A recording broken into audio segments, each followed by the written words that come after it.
Bonjour à tous, on commence ce JT avec le dernier baromètre de l'inclusion financière publié par la Banque de France qui révèle que le surendettement des Français est en hausse en 2024. Si le nombre de dossiers déposés reste inférieur à 2019, c'est-à-dire avant le Covid, la Banque de France a constaté une hausse de 14% au premier semestre par rapport à la même période l'année dernière. Plus de 69 000 dossiers de surendettement ont donc été déposés avec sur le mois de juin une stabilisation à 10 944 en données brutes contre 10 876 en juin 2023.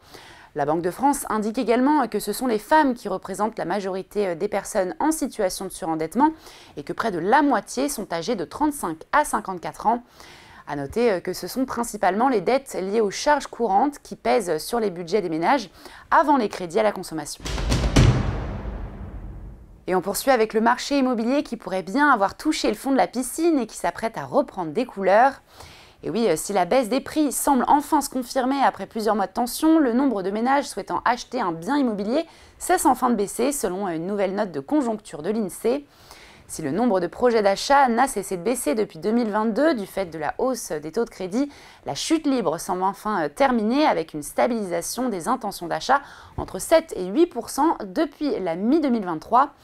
Les ventes devraient donc également cesser de baisser, ce qui indique, selon l'INSEE, que l'effondrement sur le marché immobilier pourrait enfin prendre fin.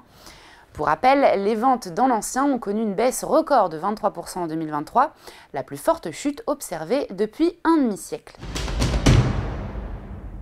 Et on termine avec les soldes d'été qui ont débuté il y a déjà 2 semaines, l'occasion de faire un bilan à la mi-parcours et malheureusement pour les commerçants, les ventes ne sont pour le moment pas à la hauteur des espérances.